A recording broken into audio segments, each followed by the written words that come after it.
This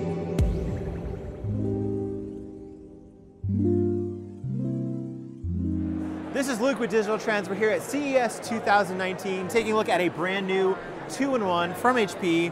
On the outside, it looks like just another Spectre x360, but when we open it up, it's got one very special feature, and that is an AMOLED display. Let's take a closer look. So let's talk about the display first of all. As you can see, just from the naked eye, it is just a beautiful display. It's got those vibrant colors, the really high contrast that comes with OLED. It's so great to see that finally making its way into laptops you can actually buy, and the trend is finally making it back to laptops like we thought it would be a couple years ago. And of course, this is a 4K touchscreen on this HP Spectre x360, and we can't wait to try it out and give it the full test to see how these colors hold up. But according to HP, this is a 500 nit display, and you can just tell how bright it is when you get up close to it. It's a really great looking display.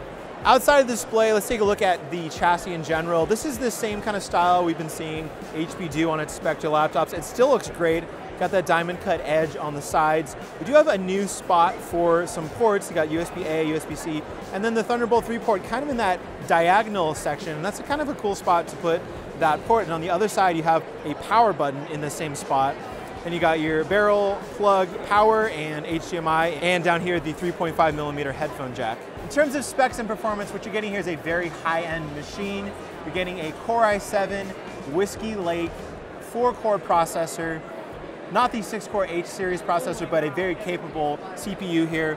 16 gigabytes of RAM, up to 2 terabytes of SSD storage, and finally you also get coming standard, an MX150 graphics card, which should give this thing a little more horsepower when it comes to editing photos or any kind of creative work like that demands a little bit more graphical power.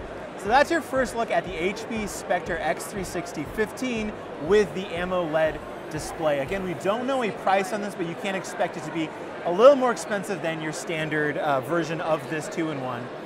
We do know a release date though, and that's coming in March. It's really exciting again to see an OLED laptop coming that you can actually go out and buy. So it's coming in March.